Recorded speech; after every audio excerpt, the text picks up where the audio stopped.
said to me, if you hide, you won't heal. That's why we have to tell our stories. Today, this morning at the hotel, when we were about to leave, we saw a group of men. I don't know them. One of them just looked at me. Wow, are you Reverend Christie Bature? I said yes. He said, man, these are my friends. We're not married, but we're listening to your videos because we want to marry right. Boom! I know my life is having meaning now. That young men are saying to me, we want to marry right, and we're listening to your videos.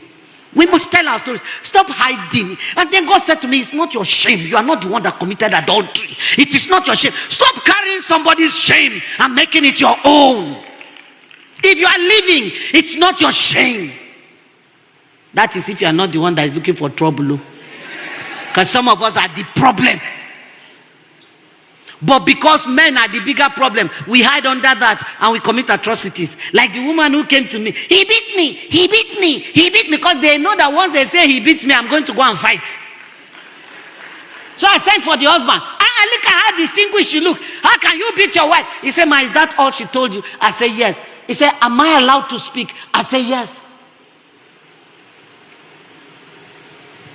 He said, ma, we've been married 10 years. And a few days before I beat her, we got a call from our children's school. One of our sons was given an assignment to write a short essay on his family.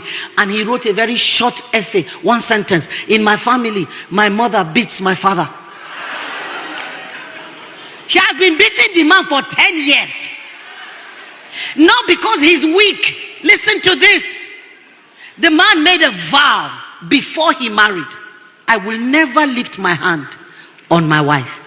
And he made the mistake of telling his wife that this is his vow. So she was taking advantage of that vow to slap him, bite him, kick him, throw things at him, push him.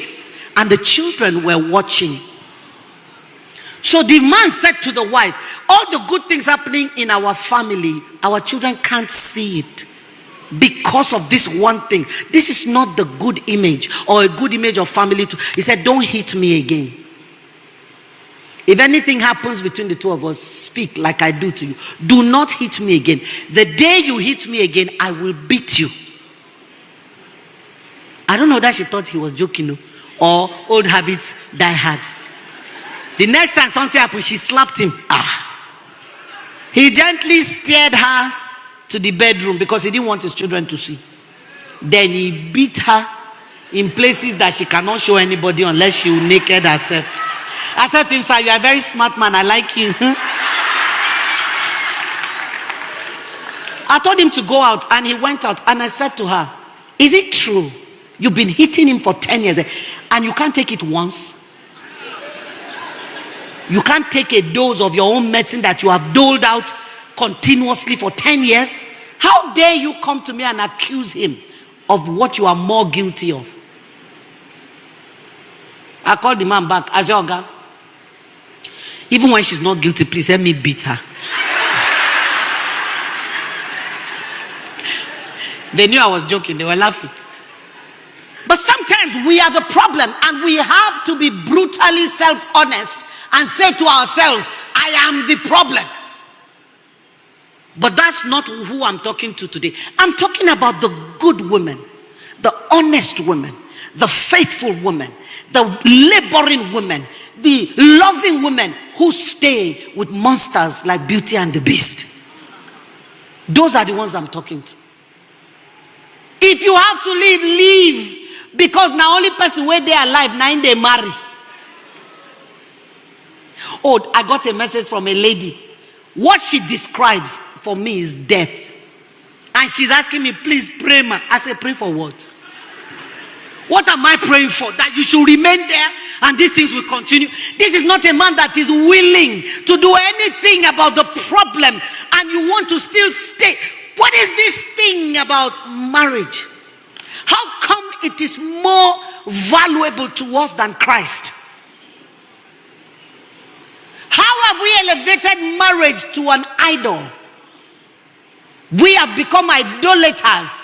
That somebody will be God will never elevate marriage above the value of a life. Never. A life that Jesus paid for, You want to let it go for something temporary? There's no marriage in heaven. Everything about marriage ends here. Why will I then give up eternity for something temporal? Because some women are in such bitterness that they will not enter heaven because of another person that Jesus died for. No now. The church will keep shouting, God hates divorce. He does not hate divorcees. You did not hear me. God hates divorce. He doesn't hate divorcees. I did not see anywhere in the Bible where the Bible says divorce is a sin. God hates it because of the ravages of it.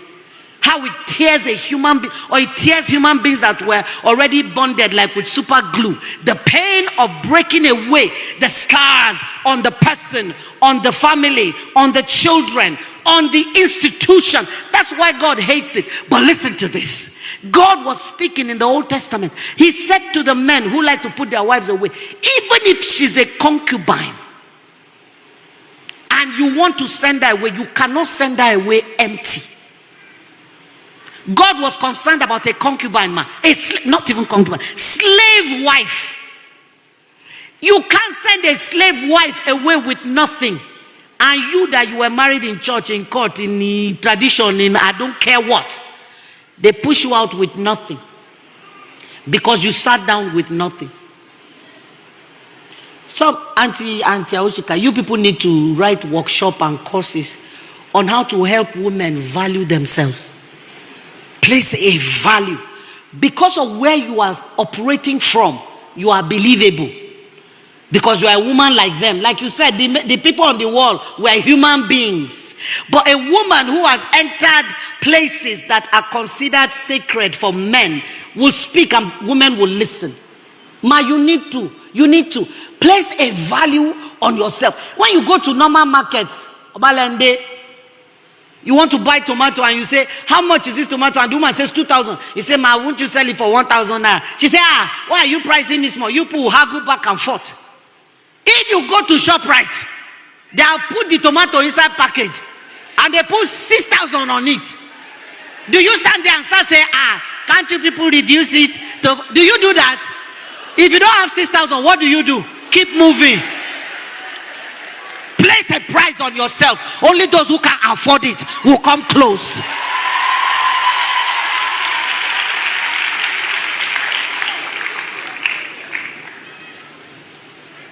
I don't have time. No, you don't have time. Oh, you are not the owner of the time. The Pastor Tolu.